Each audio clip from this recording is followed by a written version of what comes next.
welcome to another segment of Open House here at Community Media. I will be your guest. I'm Raymond Gowker. And on this show, we bring people in from the community who are doing great things for the community. And today's not different. Today we have an outstanding gem for our culture and our community in June Lloyd. June is here today with us. June is a historian. And June, you have worked as a librarian. I guess, is that where you started your career? Yeah, I was at a public library in Redline, co-writer of Benford Library, and my great love has always been history. So I happened to go walk home for lunch one day and was reading the newsletter for the York County History Center, which was then the Historical Society of York County. We're talking back in 1989. And I saw that they needed an assistant librarian and archivist. So I immediately applied and was lucky enough to get the job. And then after I was there for a year, my predecessor left, and I became the librarian and archivist, now known as the director of library and archives at the York County. Then it was the York Historical Society of York County, and later we were York County Heritage Trust, and now it's York County History Center. And I still volunteer and serve on committees, advisory panels and things for the History Center. And I also volunteer 1 day a week in the library and archives. I have some special projects that I do. And really, any research that I do for my writing, I mean, that's, I'd say 90% at least of my research comes from the York County History Center, because we just have, so luckily, York Countyans, which included originally Adams County too, they don't throw anything out. So we're lucky that they donate it, and we have all these, especially like the letters and original manuscripts, diaries. I mean, it just brings the people to life that have formed our history. It gives you insight that you would not be able to have Exactly. any other way. So we'll stop here, and just want your attention here a little bit. If you or your relatives may have some artifacts, it could be letters, it could be any collectibles that they don't know what to do with, or they would like to share but keep ownership of, they should consider contacting historic societies like the York County History Center. Yeah, and most of the time people do donate them, because if you get into loans, would probably only be like for special exhibits or things like that, because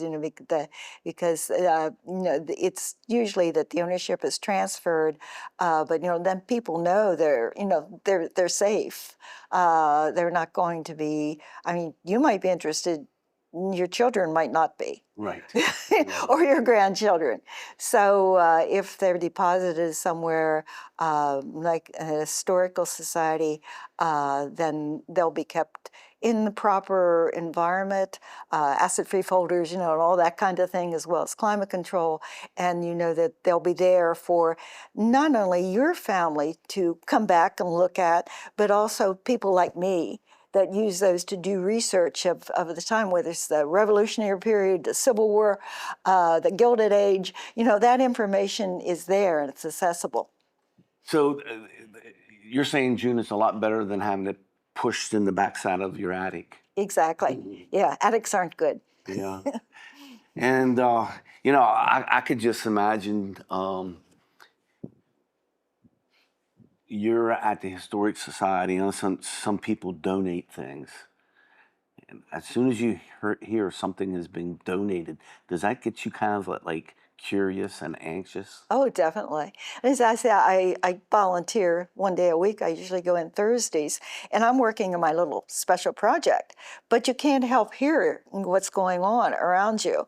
And just last week, there were at least two things that I kind of perked my ears up, and and then because there's so much interesting history. We've been around for so long in this area, and we just have so much. But so many things come in. Lila Foreman Shaw, who was my assistant librarian and archivist, and unfortunately she's since passed away. We would say that there wasn't a day when we were both, working full time that went by that one of us or both of us didn't find something. Oh, look at this! There's just so much to share. Uh-huh. And that's part of the thrill and joy of being a historian like yourself. Coming across something. Exactly. So I'm just curious. I mean, here you are. You're sitting. Do they give you an area? Do you have a work area there to sit? Yeah, I do. So you're sitting there and you're listening to people talking, and all of a sudden, you said there was one or two things that made your ears perk. Can you remember what they were? Yeah, well, one was a, an early Presbyterian minister. Dr. Robert Cathcart.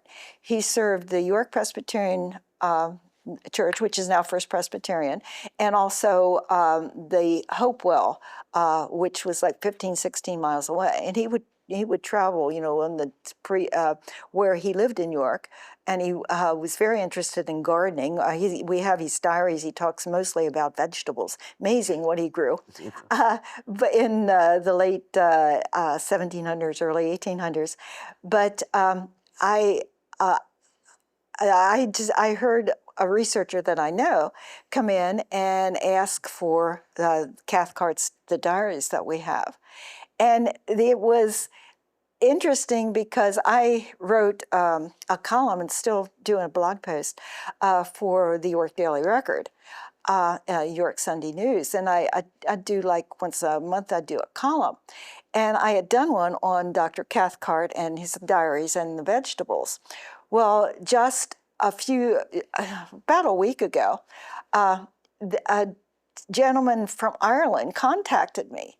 He was a relative of Dr. Cathcart's wife, and he asked if Dr. Cathcart had anything in his diaries about the family. And basically, he has more about vegetables than the family. But this was just a couple days before this researcher came in and asked for those diaries.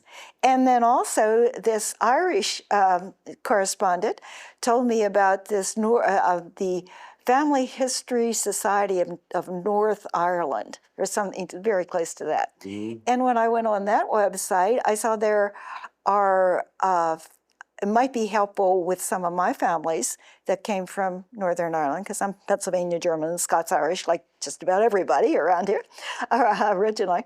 And not only that, but I've been researching James Smith, our signer of the Declaration of Independence, who is very hard to find anything that isn't a myth, that you can really document. So that gave me another lead to do some more searching, not only for my family, for James Smith. So this all tied together, the Irish researcher, the Historical Society in Ireland, and our researcher who is doing a project on Dr. Cathcart. And it just... It does. Came right. You got to wait for it, huh? And they're the moments that you look for. So, okay, so you loved history for a long time. Can you talk about that? When was the first time that you or someone noticed that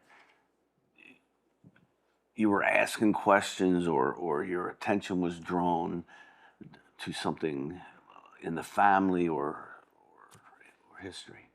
Well, most of my families, I always say I'm going to get back to doing some genealogy because I do find it fascinating, but then all these other projects come up. I don't get there. But most of my families came to York County or some of the, like Berks, Lancaster County, before 1800, just about all of them.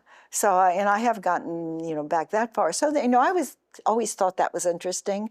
But then, and I was always a reader. So I was one of those kids when I was about 10, I'd go to bed and my parents thought I was sleeping and I thought I was being a little crafty by having a flashlight under the covers. So I always liked to read, and that led me into a lot of history. And then my parents, we would take a Sunday drive to Gettysburg or over to Lancaster County or, just around York County at the Indian Steps Museum. I just like seeing the places where history happened, and then my husband and I, when our kids were growing up, we could try to do that too, and then take my grandchildren. So it's not only do you need to read about it and study it, but it's such a thrill to actually go to those places where the history happened. And are you imaginative in the sense that at an early age you'd read and you'd put yourself in that time period, or somehow you try to immerse yourself with the experience? Not so much. I'm too literal minded, I think. Okay. But just finding out about it and just being there, finding out what happened there. That's I'm very involved with camp security.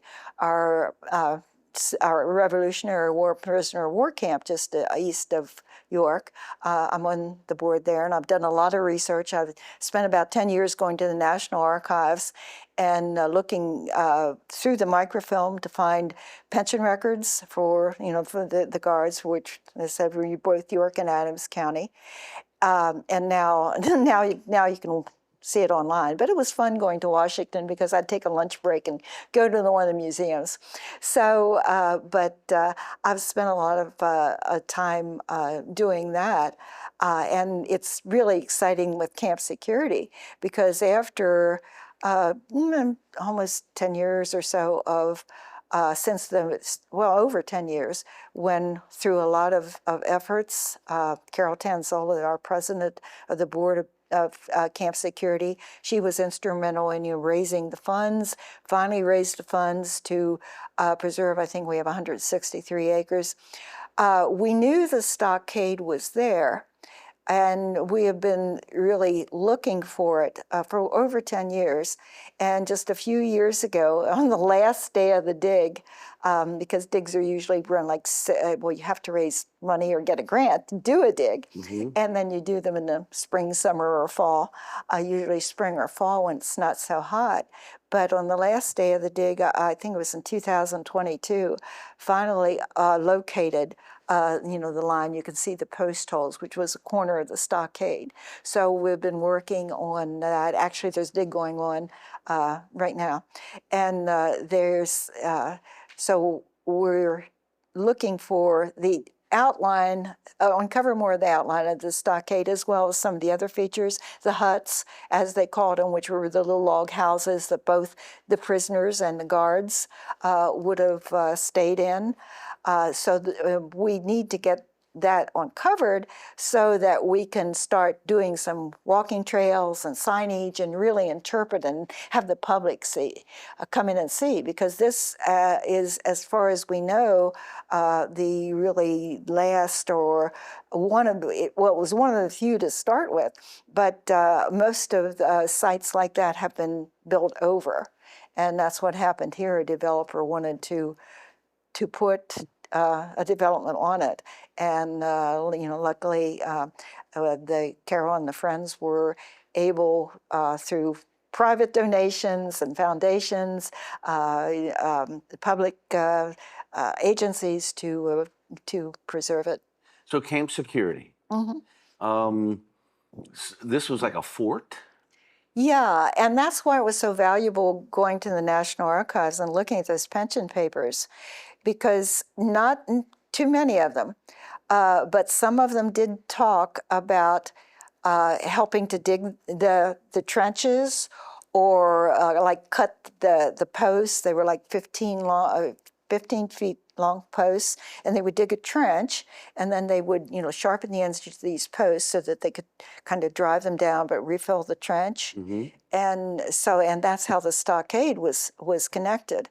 And they also talked about building the huts, the little like log cabins, we could always call them.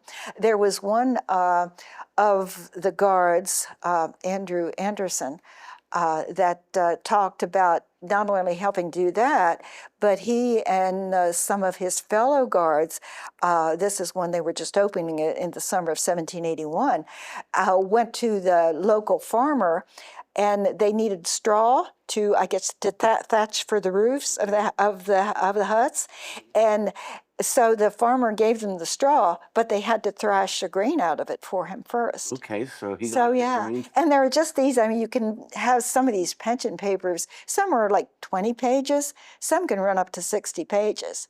So, but you find these little tidbits, and when you put them all together, Yeah. So, what are pension papers? okay, there were the pension applications. The the guards at Camp Security for part of the time from where it started and then for quite a few months thereafter, they were the local militia companies. And they would be called, because the militia companies were already formed in what they call classes, which didn't mean the first class was better than fifth class. It was just what they used to call them up. And they said there were a lot from what's now Adams County, because the pension papers, some of them been lost, but there's a good collection of them.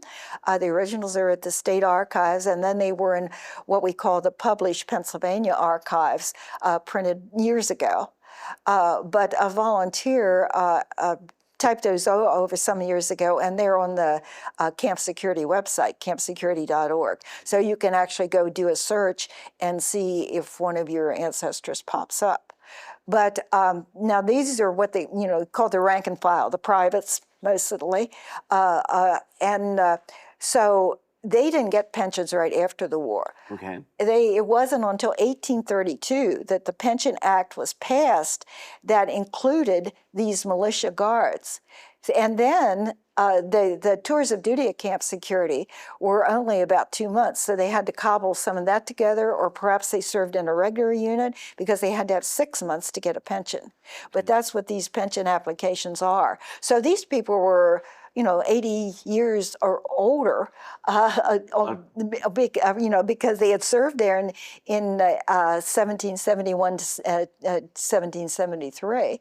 And so they had to live long enough either to get a pension, a cash pension, or they could get a land grant, which would have been in Western Pennsylvania, or maybe even like Ohio, West Virginia, Kentucky. And I've found some of those too. So they took the land rather than taking the... Some of them, if they wanted to go, because that's kind of how the migration was from this area too. As your families grew, there wasn't enough land to support them. So that's how we basically settled the rest of the country from this area. I mean, this is what is known as a cultural hearth. Cultural... Hearth. Heart. Okay. Hearth, like a foundation, right. A foundation that the people, the families spread out, either down through Hanover and down that way. I think Jim McClure talked about this when you talked to him, or they would go a little further west, like down through the Cumberland Valley, and sometimes they'd keep going down into Virginia, North Carolina, but also they would swing back up into Ohio. Okay. And there are whole towns in Ohio that were settled by people from York and Adams County. Yeah. Isn't that amazing? It is. This was like sort of like a gateway. Yeah, it was. And I kind of got off on a tangent there from Camp Security, because then they helped build the stockade and the huts to stay in. Now, the militia guard, then there were some regular units like Colonel Moses Hazen's unit and Colonel Butler's unit that did take over later. But the first quite a few months that it was all local militia guards, the guarding at Camp Security. And that's where they got the prisoners that had been captured at Saratoga in 1777.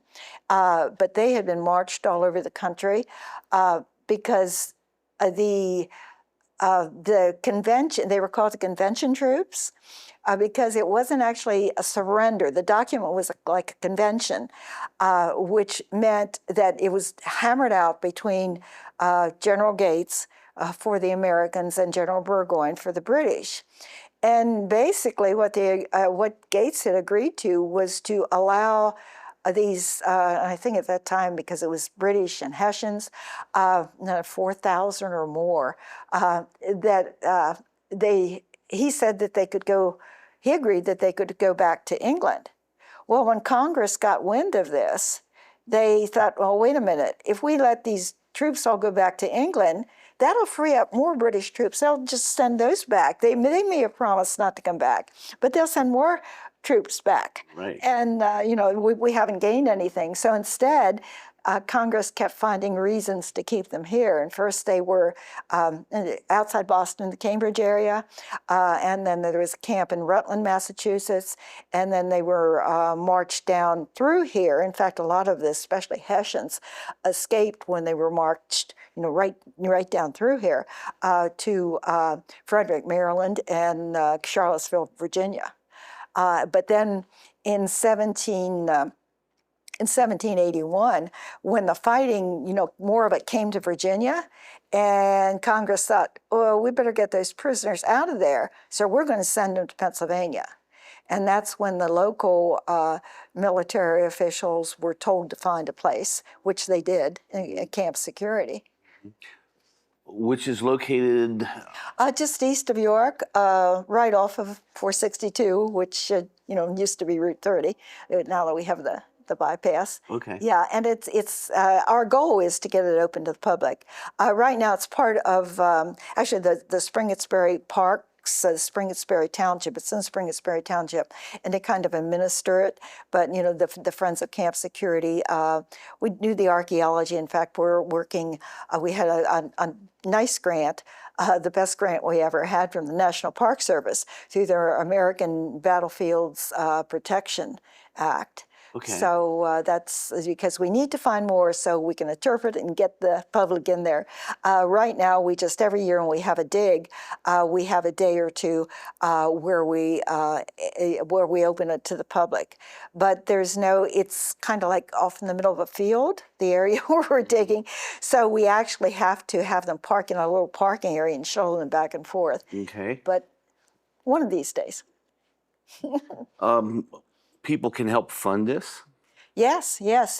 You can join the Friends of Camp Security. We have our website, campsecurity.org, and we appreciate those memberships and donations because that's what allows us to keep looking. Because not only then did we have we got the British prisoners from that were surrendered at Saratoga. They've been marching around for 4 years. Okay. But finally, when they're at Camp Security, and actually Lancaster was the headquarters. That's where the officers were, but they couldn't keep all these people. I mean, there were the Hessians whose services had been paid their princes. The soldiers themselves didn't get anything. They just got a trip to America. But they were sent then to the Reading area, and the British were sent to like the non-commissioned officers and the rank and file, the privates. They were sent to York, to Camp Security. And you're saying there was about 4,000. Well, originally, and I'm terrible in figures, so it might have been more than that. But then as they were lost, some were lost to attrition as they were marched away, because there are stories that they might have even been encouraged by some of the guards that were guarding them as they were doing all this, marching from New England to Virginia and then back up to Pennsylvania. In fact, one of my ancestors, I found out not too long ago, who was a Hessian. He was actually from Brunswick, but they were all kind of all, those Germans were all classed together. And he escaped, I think it was 1779, when they were marched down here. He escaped, I think it was in December, at Hanover. And he ended up then in the eastern part of York County, for the rest. And he married a local girl. And, he's one of my ancestors. One of your aunts or uncles, huh? Yeah, he's a direct, something like fourth great grandfather. Okay. So this is on 160 acres. Yeah, that's about what has been preserved. The original farm was over 200, but we do the part that has been returned has the stockade and that's like that. So, but we've been finding more and more about the numbers. I think we use, to be conservative, as far as the British prisoners at Camp Security, maybe 1,500 or more. And then too, well, they said the Saratoga troops came. And by then, and a lot of them had families with them. They had wives and children. And that was kind of usual for that time, because the women they'd be like the nurses, they'd cook, they'd wash the uniforms, all that kind of thing. And since they had been in the country so long, they weren't that prone to escape.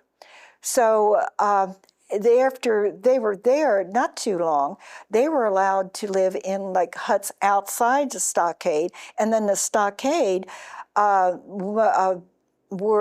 it became filled again with prisoners that were surrendered at Yorktown by General Cornwallis. So, one of the first important battles of the war was Saratoga that we won. One of the last important battles was Yorktown. So Camp Security had prisoners from both of those. And then once the Saratoga prisoners, they were kind of content, and they were allowed to go out, be boarded out to local farmers, craftsmen. So that's why it's so hard to determine the numbers, because there are like returns that tell the ration numbers for the people that were there, but then there were also quite a few other ones that were out in the countryside. As far as the Adams County area, we have some accounts. So a farmer or a craftsperson could go to whoever was managing the camp safety? No, camp Security. And make a deal where they take a prisoner and actually house them and they work for them. And feed them. So, and that was important, because even though it was really a convoluted system at that time, because technically the British were supposed to be in charge of, even though we had them as prisoners, they were supposed to be in charge of clothing them and feeding them. Well, we ended up, having to feed them most of the time. So that helped. You didn't have to find as many rations for those people. And then actually the Yorktown, after they were here for a few months, they came like January. That battle was in the fall, but by January we were getting Yorktown prisoners too. And after they were here for a while, some of those were bonded out. And there were two types of ways that they could go out in the community. There was the bond, the ones that went out and actually stayed with the farmer, the craftsperson, whatever. It was a bond. I think they had to pay a certain sum, and there was some paperwork. They were bonded out. But then there were passes, and some of those passes were given to actually the women that were there. They not only were doing everyday things and like they said, nursing duties, things like that, but they also were making things like lace and buttons. We found like button blanks. Oh, great.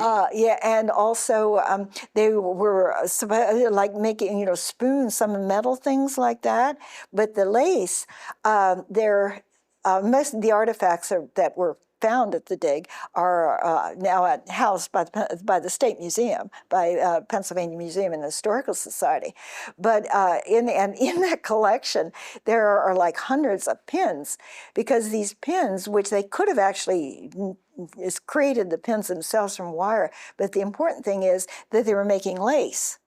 And I know I've seen demonstrations like over at Landis Valley, how they do this. They you take the string and it ends up with lace. So the women could get passes to go out in the community and sell these things they were making and make a little, extra money. Money. And at that time, it was sort of like a community. So there was all these different layers of communities being formed. And if your family's following you and you're a prisoner and they're actually trying to do whatever they can so that you, the prisoner, has the best experience you can. Sell things for food, etc. Did this was an opportunity then for the prisoners to establish relationships with the people who bonded them. Yeah, and some of those, I said some of them escaped actually when they had marched down through here a couple years before on their way to Virginia. But then I think that probably some of them did stay. We don't know the background, but you have the one Louis Miller book there, our folk artist Louis Miller. And actually there is a booklet that put together by Jonathan Stair, who some years ago, who actually is also very active with the Friends of Camp Security. And there are, I think, 24 different portraits, and some of them are in that book too, but what that Louis Miller defined as Hessians. Okay. He has under the drawing Ein Hess. So which means a Hessian. And what Jonathan did then was he went and researched each of those people. Each of those persons, and that's really neat if people can local people can find some of their ancestors there too. Some of the British soldiers stayed. Yes, and especially the Hessians, because this area was largely settled by Pennsylvania Germans. So when they went through here, or after the camp dissolved, if they decided to stay, they were right at home. These were their people. Okay. Cool. So you studied camp security, but your range. Would you say that you have a specialty? No, not really. I'm all over the place. Yeah. One of my things, I have done a good bit of research on Louis Miller, the folk artist. And I'll just show this book, and you helped with this book being. Yeah, Lila Foreman Shaw, who unfortunately has passed away. She was my assistant and then she became the library and archivist, now the director of archives at what's now the York County History Center. And she and I edited these drawings that hadn't been published before that Louis Miller, our folk artist, put together. So here's a folk artist, and he's living in York County during 17... He was born in 1796, and he died in 1882. 82, okay. And he's just doing drawings of people that he runs into. He was a carpenter by profession. He lived in York. He knew a lot of people. He was friends actually with people that their descendants became some of the prominent families in York County. So, and he must have had a photographic memory, because there's another book that was published in, I think, 1967, the late 1960s, that has a lot of his drawings. And then, but these are unpublished drawings that Lyle and I put together, and there still are some other sets of unpublished drawings at the York County History Center, and we're coming out with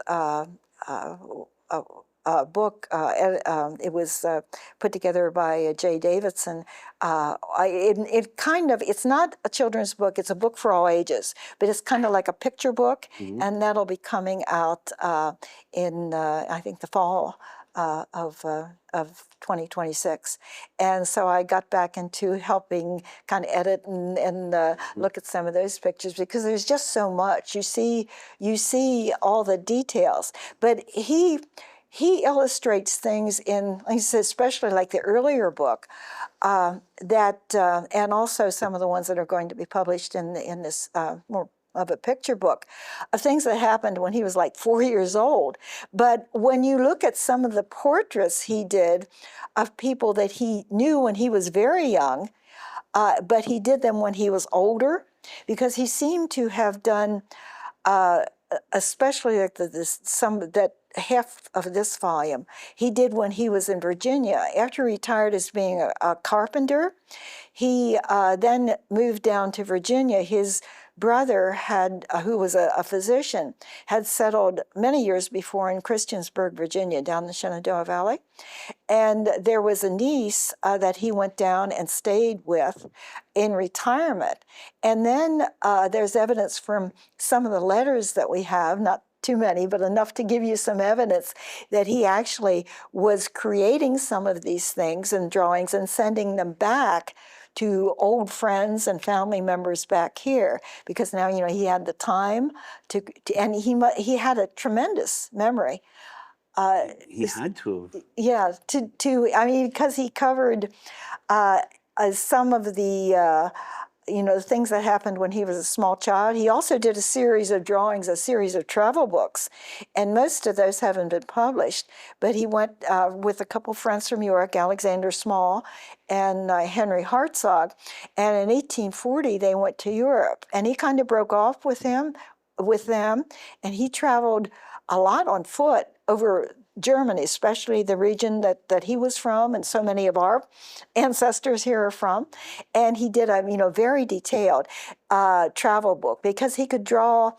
Sometimes you could tell he's just like he wanted to record what this incident, maybe a humorous incident, because he really had a lot of insight into the community, and he would do them in pencil. But a lot of things, some of the things like the European travel books, I think they're mostly done like in pen, and they're very precise. So he's had so many different styles of drawing too. He's just a fascinating person, and he's just so invaluable. To have recorded 19th century life, especially the first half or first 3/4 of the 19th century. His drawings have been used in textbooks and papers, all over the world, because there's just nothing like them. This is a yearbook. Yeah, This kind is of. like a yearbook, okay? Yeah. This is what I'm looking at now. It's like 1800s, 1820. What's the earliest ones? I don't know, because some things he dated, and that's what we still don't know when he drew what, but we know he was drawing a lot by the time we went to Europe in 1840. But then a lot of the times, I think he was in the 1850s, he retired, and he would visit relatives here, but I think he sold his house and his parents' house. They had houses on, one was on King Street in York, and one was on Duke Street. They were just like a block apart. And then he would spend time with the relatives a lot of the time. In fact, he's buried in Christiansburg, Virginia. And they have a few of his drawings at the Historical Society down there, and they're very proud too of Louis Miller. There's also a large collection of drawings, mostly of Virginia, at the Admiral Aldrich Rockefeller Museum in Colonial Williamsburg. So he did more than one yearbook. Yeah, he did a lot. He drew thousands of drawings. Yeah. So the people I'm looking at right now actually lived in this area, and we'll try to get some of these images for you to look at a little bit better than me just holding the book. But in this book, like here's old Dobbins. Any relation to the Dobbin house? I don't know. It well could be. Yeah. And another thing, a lot of times in those kind of, full-length profiles, most of their profiles, they'll hold the tool of their trade. Someone commented that he drew a lot of butchers. Why was this fascinated with butchers? Well, it's because there were a lot of butchers, because you had to have fresh meat, and you Yeah. didn't have refrigerators. Right. If you had maybe an ice house, Okay. but that wasn't easy too. So you had to go buy your fresh meat every couple days. Right. But there's one of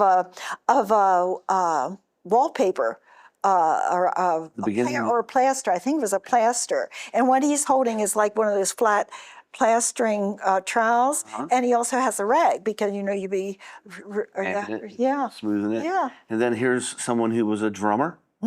And he actually has drummer. Okay. George Shopsky or something like that. I'm not very good at it.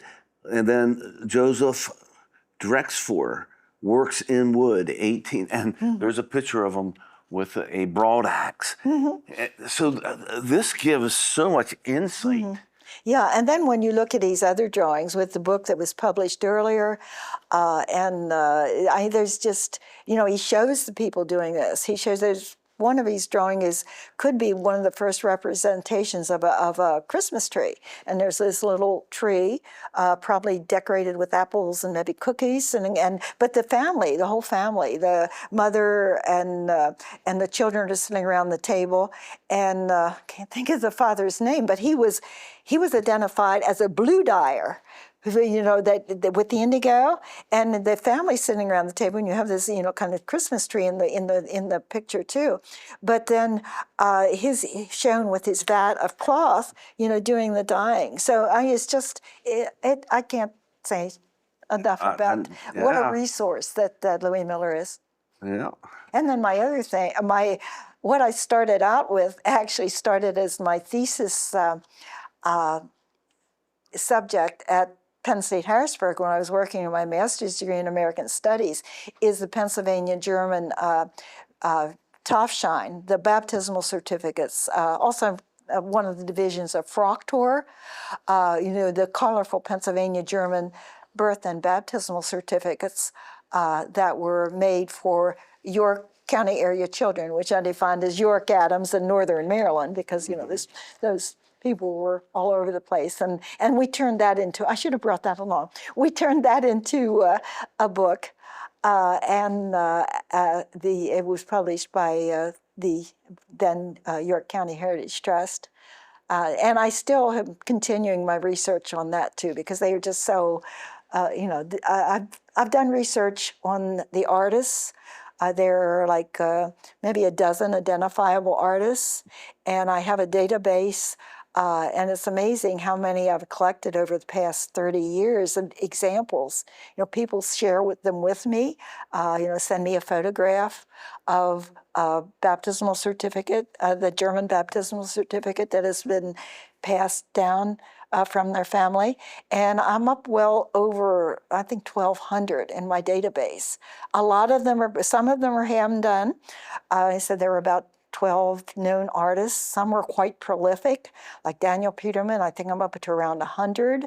Adam Wirtz, who did a lot of his, are actually in this area. But then a lot were printed. And really the center of printing in the late 1700s, early 1800s was Hanover. As far now, New York had printed newspapers, but most of the printers that printed the Taufschein, the baptismal certificates, were in Hanover, and I've done an article or so on those. And that's 1800s? Early 1800s. 1800s? Yeah. June, you're precious for this area. You are. I mean, this book is phenomenal. I mean, if you look at the people, you can see what people were like. You could see the clothing that they wore. You could see, like you said, things that they're doing or holding. And it gives a nice foundation to someone who wants a feel for who lived in this area. But not only that, with all your research, um, you must have a good handle on the ancestry in this area. Yeah, well, yeah, mine, and when I run into, especially like with the birth and baptismal certificates, I run into it. Also, the church that I attend, I didn't at St. Luke Lutheran Church in Chancellor Township. And I didn't grow up there. I grew up, it's a little village called New Bridgeville, of which nobody ever heard of. But it was founded in 1772. And I actually grew up going to a Presbyterian church, which is okay because I have Scots-Irish ancestors too, at the Brogue, which is even a smaller little place.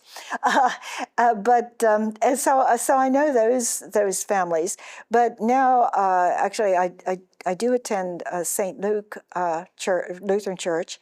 I've been there since 1772. It started out as a union church, as did most of the churches.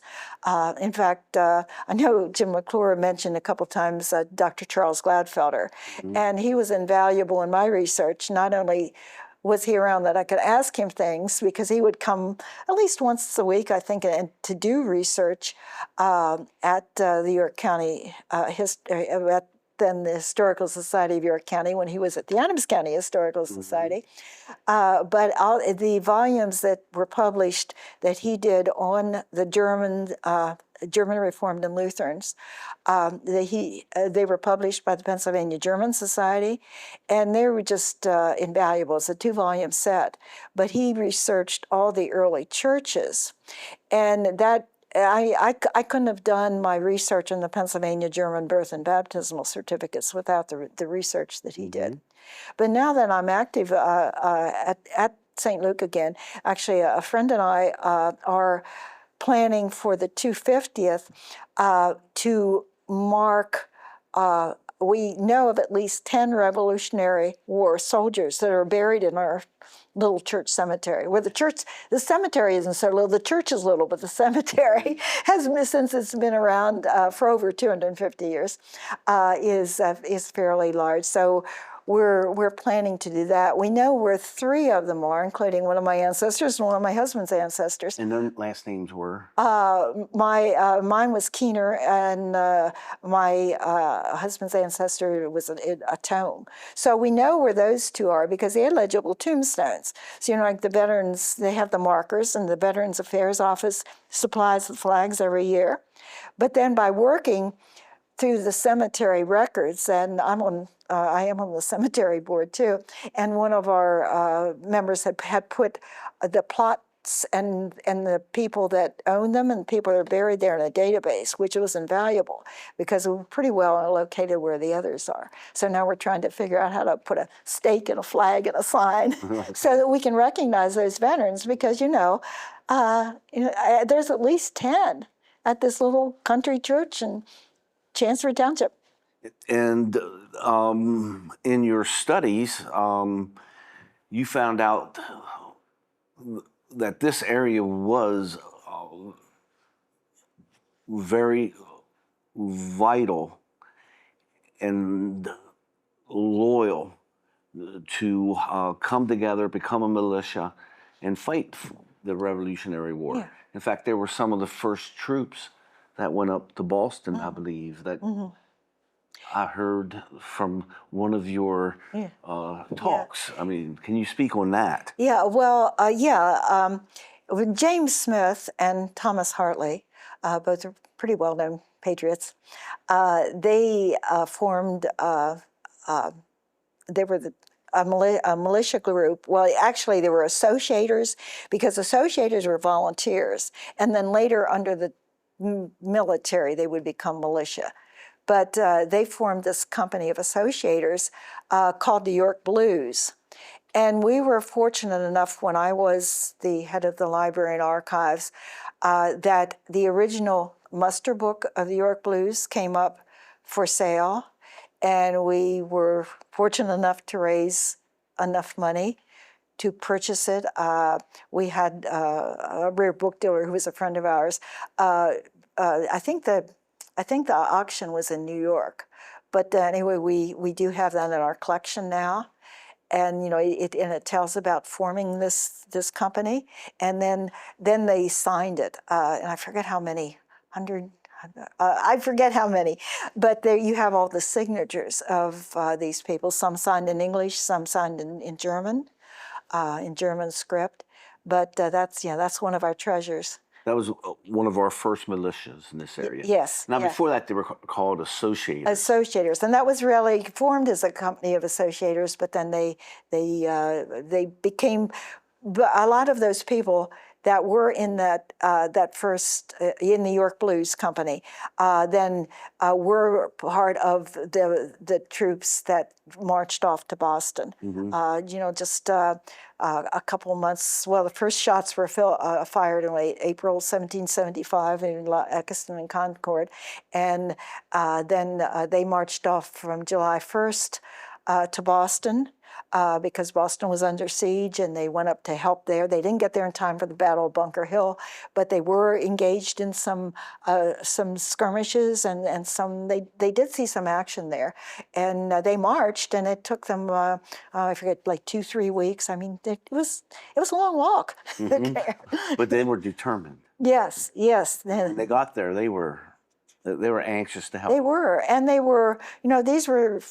Well, this was a frontier. These are frontier people. I mean, if you wanted to eat, you were out getting your deer. They were pretty good shots. So they were, so they turned into good soldiers. They were very good assets.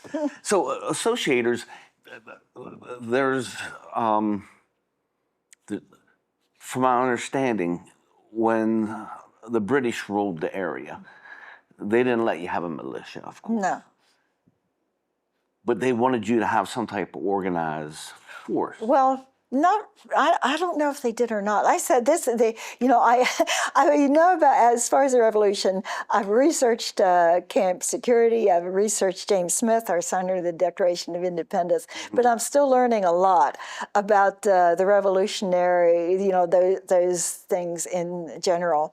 And they were the committees of correspondence and the committees of safety. And each area had those, and they were the ones that were communicating with all the other people that, all the other, in the other cities, in the other towns, in the other counties, in the other leading up to the Revolutionary War. Up to that. Yeah. So I think it kind of, so they knew what was going on. They knew that the port of Boston, after the Tea Party, was being blockaded. In fact, York people actually sent some aid to the people in Boston. So through these committees of correspondence, that's what they were doing. They were writing back and forth. And then the committees of safety, I think, and I'm talking off at the top of my head here, then they, safety, you needed to, coming down the road, you might need people that were organized, as a fighting unit. So, so then I think that's when they started forming these volunteer associators units, which then later became part of the military system. So within the towns and communities, there were groups that were corresponding to each other, letting everybody know what was going on, sharing, nurturing opinions, and it really wasn't so hard in the frontier, because I guess the frontier, they were living out hardships. They were, so their experiences created values and opinions day to day.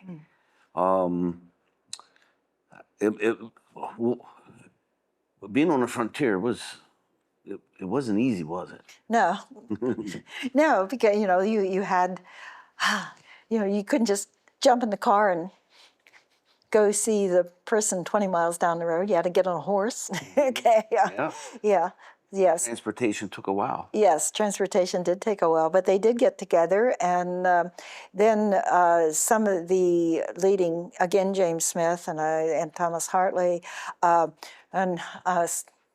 yeah, I may misspeak some dates, but I think it was in 1774 that they were sent to, they were the delegates from this area, and there was a third one, Joseph Donaldson, I think, to a meeting in Philadelphia. And then from that meeting,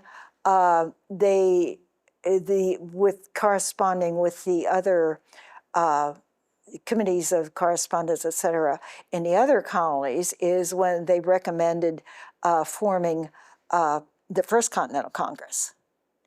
And the First Continental Congress, that's where they started to unite, but they realized that all these colonies, their constitutions pledged allegiance to the king.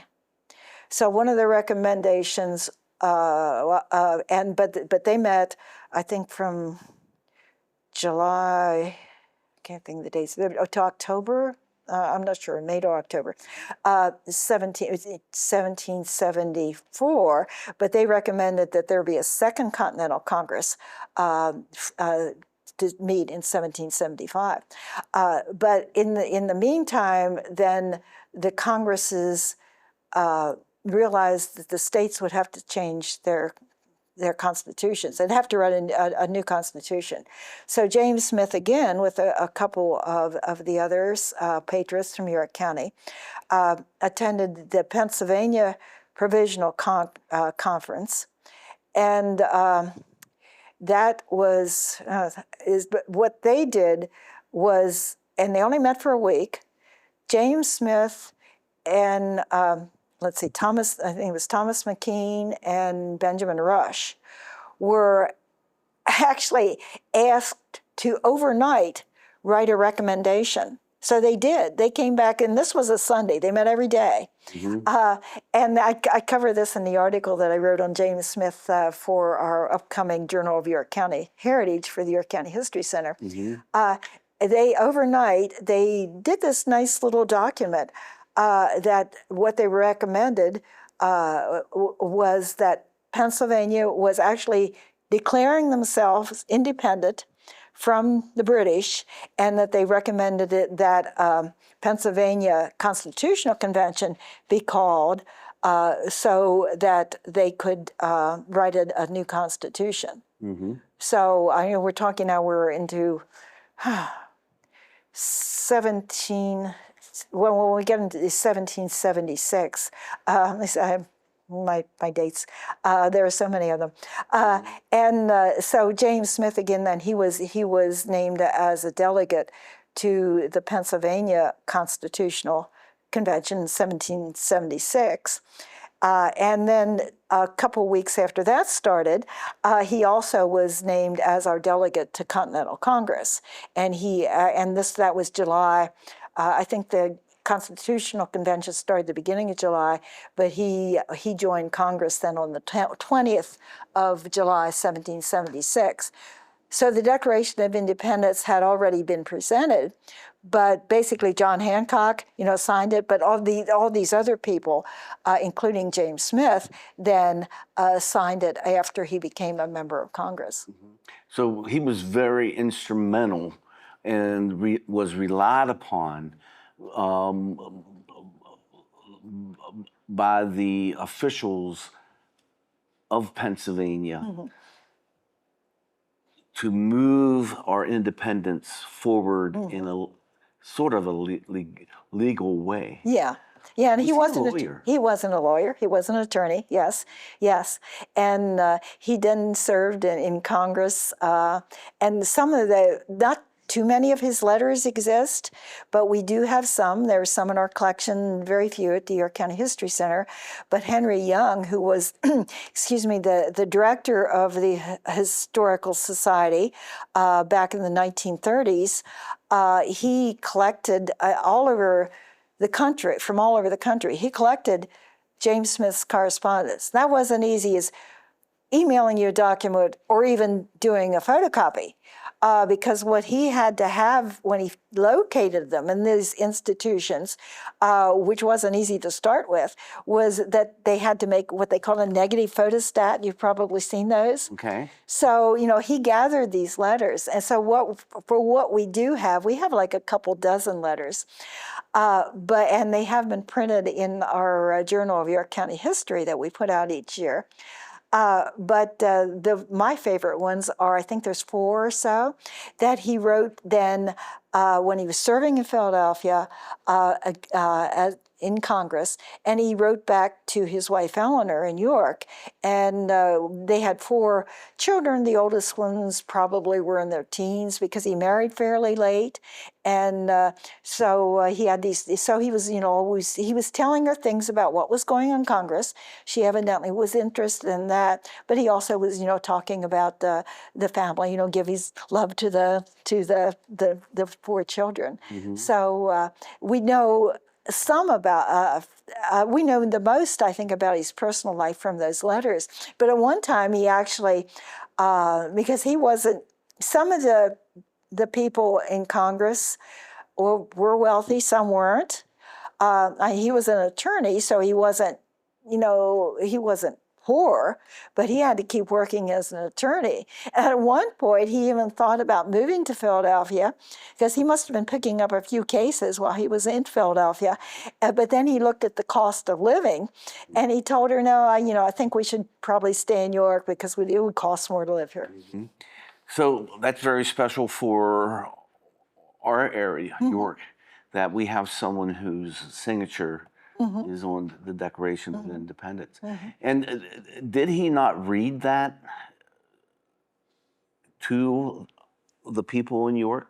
Yeah, according to John Adlam, who I think was a teenager at the time, they left some diaries. There again, you go back to the diaries, and a couple, it was. And he could have been in Philadelphia at that time with these other, things with like the Pennsylvania Constitutional Convention. But according to Adlam, that Smith and a couple others came after it was printed, because it was printed up by like July 5th. So in the next day or two, and it would take, if you're riding a horse, you were making a pretty good clip. It would probably take like maybe 2 days. The carriage would take longer. Then when they got to York, he said that evidently the people knew about it, but then the next day, which would still been in the beginning of July, that all the people, and there were mostly like women and older people, because those of fighting age would have not been there, but they gathered in Penn Common, the park, and they had to. They had the militia band, all kinds of, kind of did a little ceremony, and according to Adlam, that it was read, yeah. And prior to that, he spoke to the people. Yes, yeah, that's according, again, that's John Adlam, who said he was there, Okay. and he said, yeah, that. Yeah. So another special thing there's many special things about York that we'll talk about. But in this time period, it was the capital for. Yes. Was it a day or? No, it was capital for 9 months. 9 months. Lancaster was capital for the day. Oh, okay. But when they got to, because the British was coming into Philadelphia, so Congress was meeting there. I mean, that was the capital. The British were invading, so they had to leave town. They had to find someplace safe. They did stop in Lancaster for a day, but already the Pennsylvania legislature, because they had to leave Philadelphia too, because Philadelphia was also the capital of Pennsylvania. So they were already there. It was too crowded for one thing, and then the other thing was the powers that be looked at, well, if we could get them across the Susquehanna River, that would be an extra layer of security. And in fact, there is a study, we have a copy of it in our files at the York County History Center, because there were a lot of ferries And there is actually a military study of the ferries, because they were looking not only, could Lancaster go across, but also they wanted to watch out where the British, if the British decided to come across. So yes, they met in the courthouse in Lancaster from the end of September 1777 to the end of June 1778.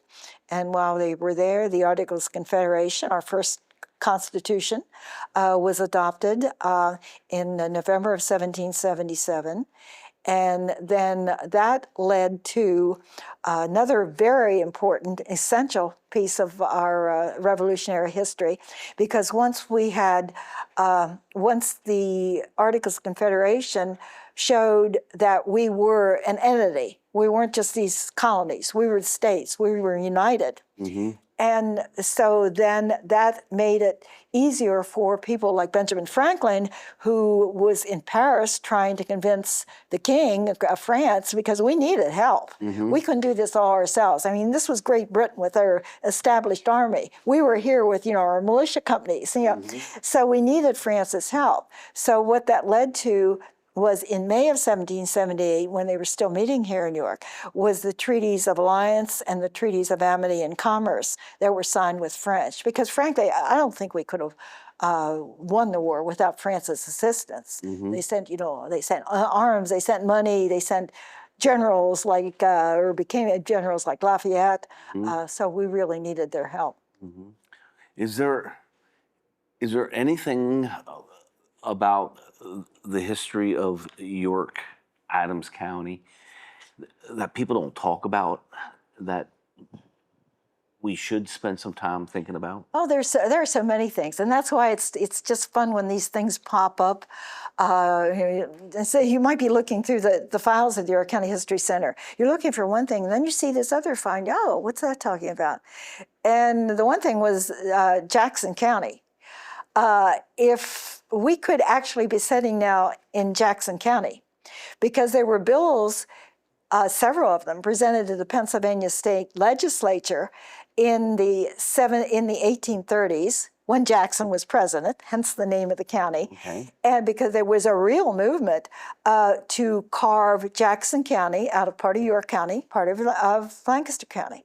And if you look at the map, I did a blog post on it. My columns and blogs are on my blog post, which is yorkblog.com/universal.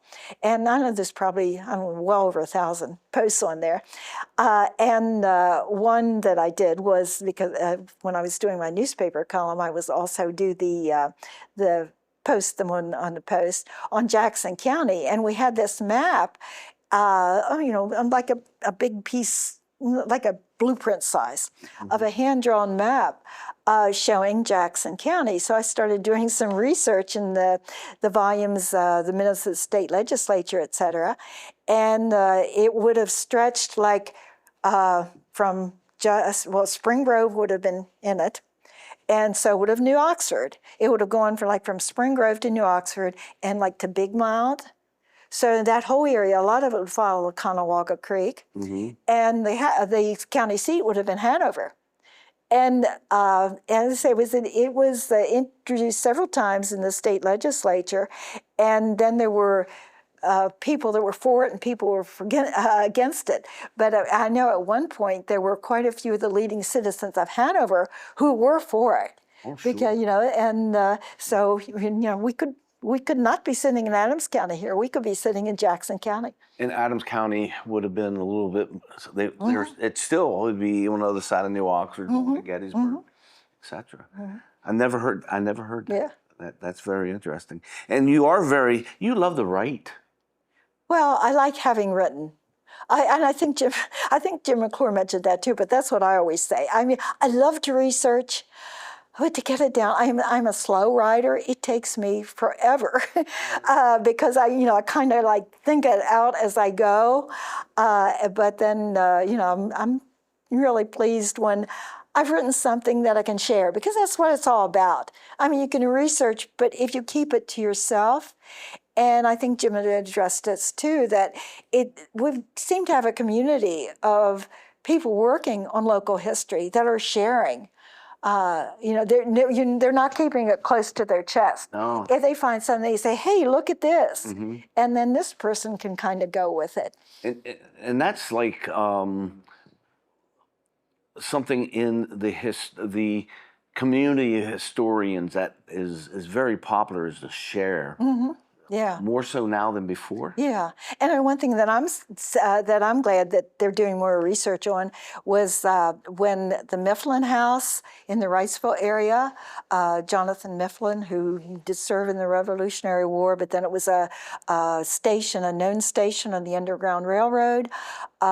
Jonathan, his wife was Susanna Wright, one of the Wrightsville, Wrights, and they were staunch abolitionists.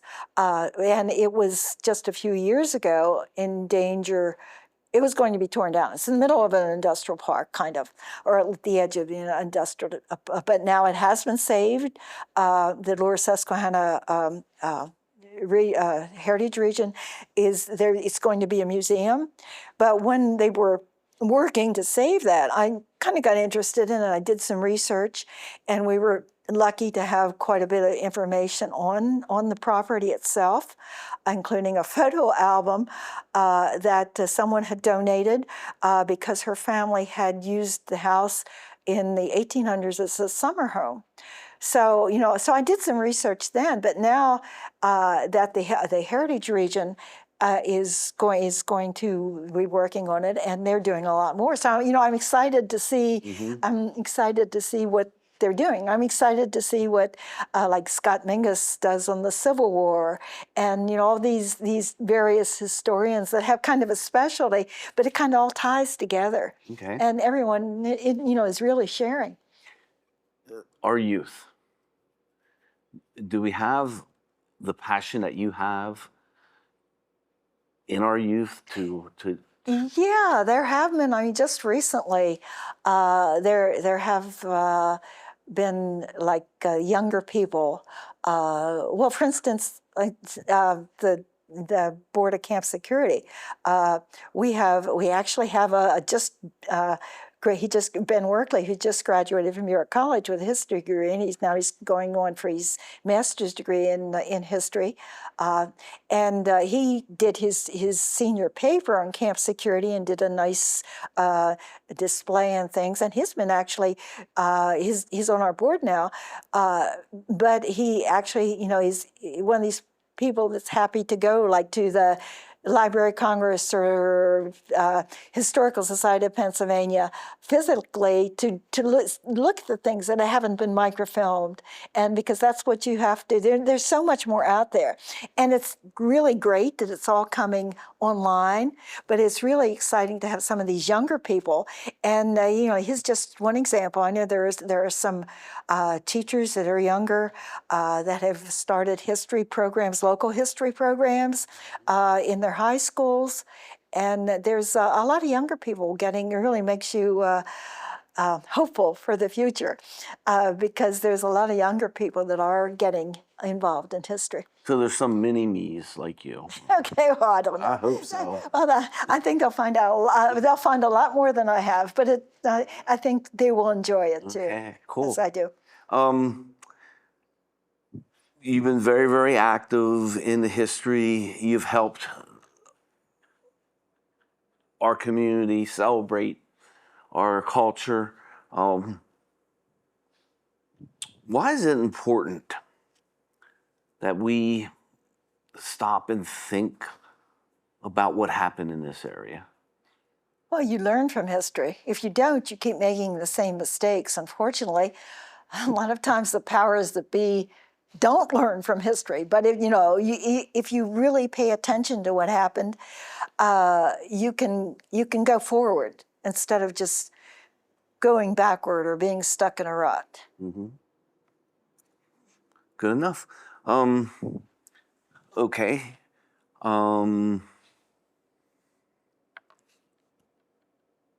Is there anything that we should have spoke about and we didn't, June? I can't think of anything. I've gone off in a couple tangents, but that's what makes it so much fun. There's just so many different periods of time, and since York County has been around since 1749, including Adams County, which became their own county in 1800, there's just so much in this whole area, so much more to explore that And just York don't know. County was very instrumental at one point producing food, canning the food, and Yes. distributing it to the rest of Yeah, the I country. have relatives that worked at canning houses or like canning houses. I've done actually several blog posts and columns about the canning houses. And during World War II, another thing that I've done some research on, there was a woman called Anna Dale Gamble who was very civic minded, very active in New York. And she is known, and I do a program on her. She was one of the leading suffragists in York County in the 19-teens when they were trying to get the state constitutional amendment. It ended up being, being a national thing, but she was the head of the suffrage movement in York County, of the women's suffrage movement. But also, I found in their papers, and she became later in life a board member of the Historical Society of York County.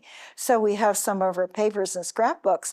But one thing I found besides all this suffrage information was during World War I, she was in charge of the Liberty Gardens. I think we called them Victory Gardens in World War II, where they called them Liberty Gardens in World War I.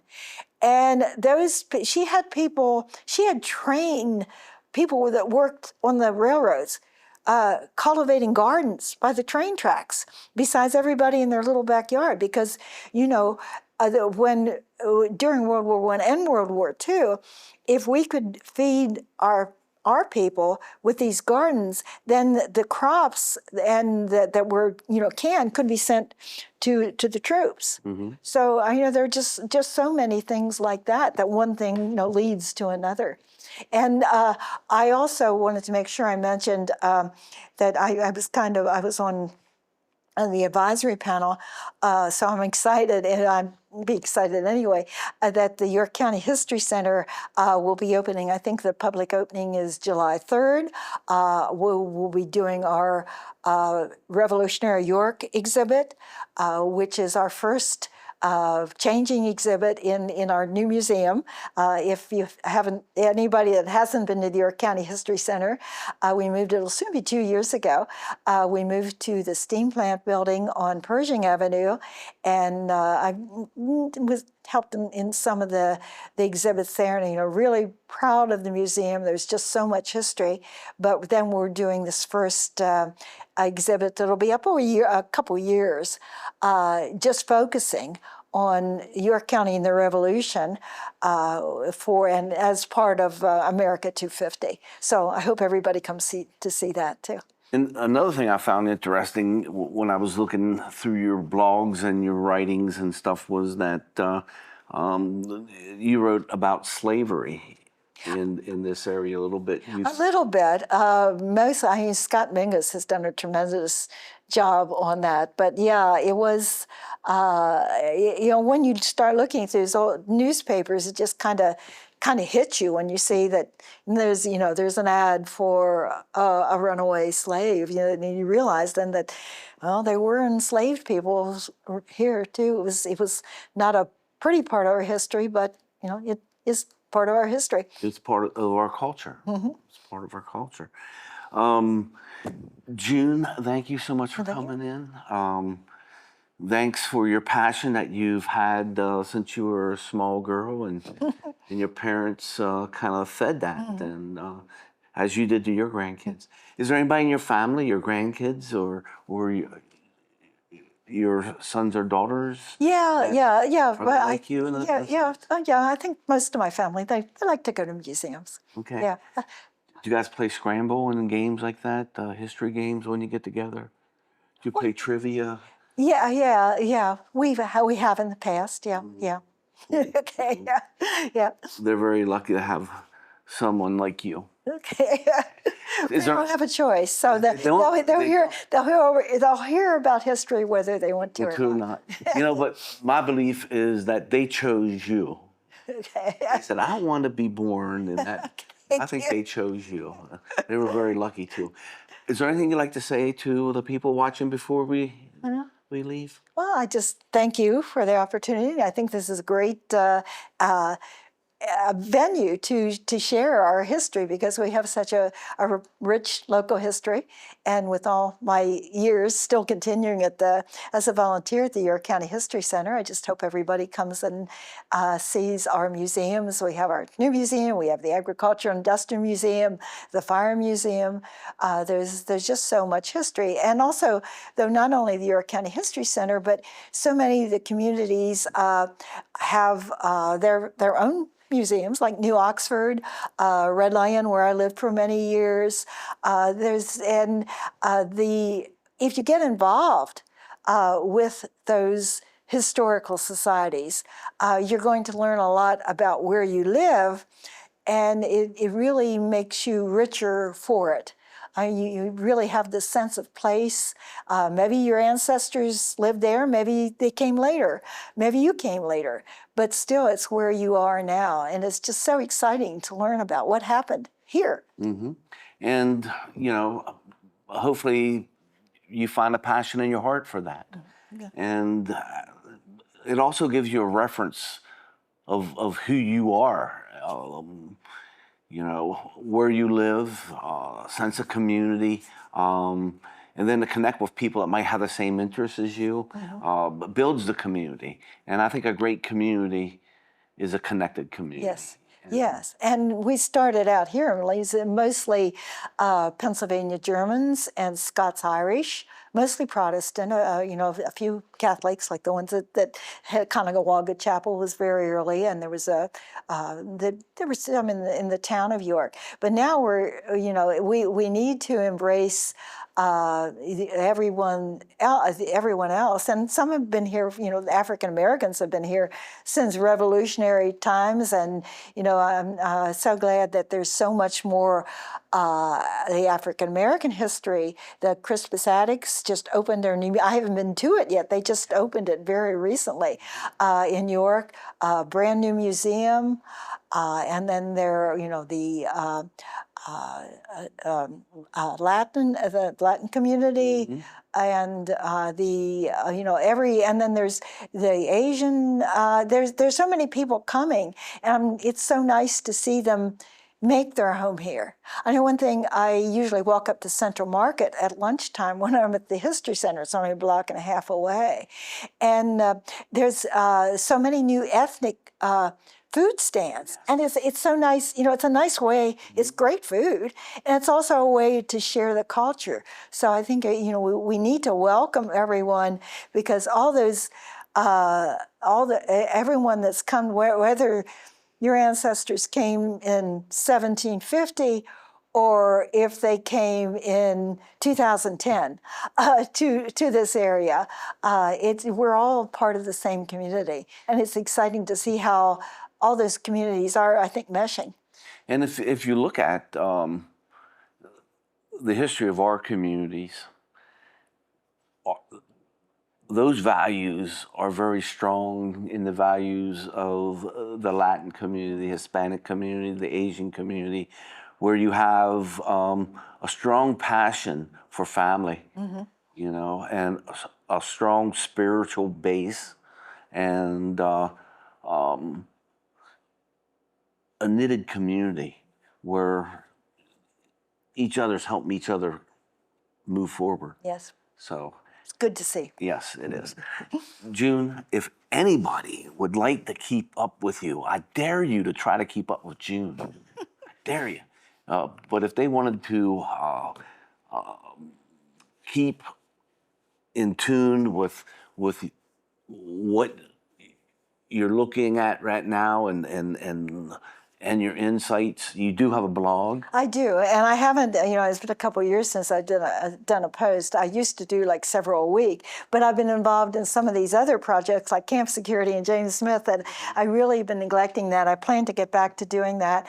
And I say it's yorkblog.com/universal. On my email is on there. My email is ycpa89 at msn.com. And even though I haven't written a blog post for a couple years, from all those years that I did it, 15 years or so, I don't think hardly a week goes by that I don't get an inquiry for somebody, like the gentleman from Ireland that was asking about Reverend Cathcart, because he was doing a search online, and Cathcart came up, and that led to the post that I did. So it's just amazing the people, not only in this area, but you get them from all over the country, well, sometimes from all over the world, and that do have some kind of ties or have some question about our shared history. Mm-hmm. And you still do a column? No, when the newspaper changed hands, and so they don't do those. Well, Jim McClure does, but he's the only one that does a column. I know I used my late friend Gordon Ferrarick did one for years, but I'm glad that Jim is still able to do it, because he really, and he also is instrumental in the Retro York Facebook page.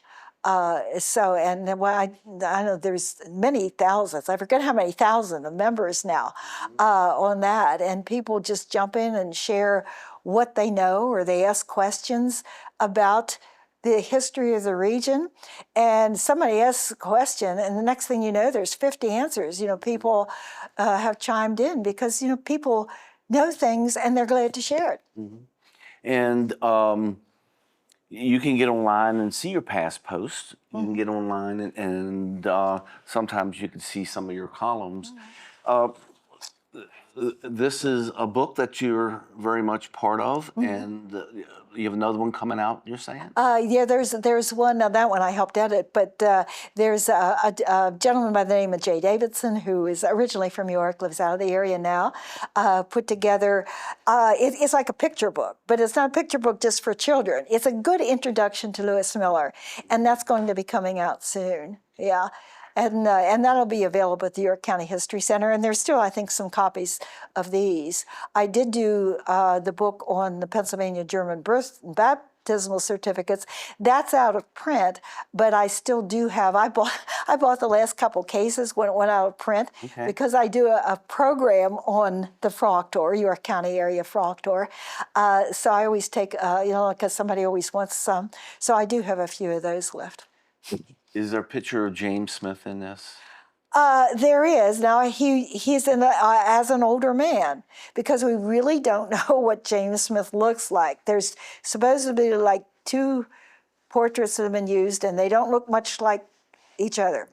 But actually, the only authentic ones would be Louis Miller, because Louis Miller was 10 when James Smith died. So he would have been the only person that really saw him. So there is, I think, one in there, and there'll be I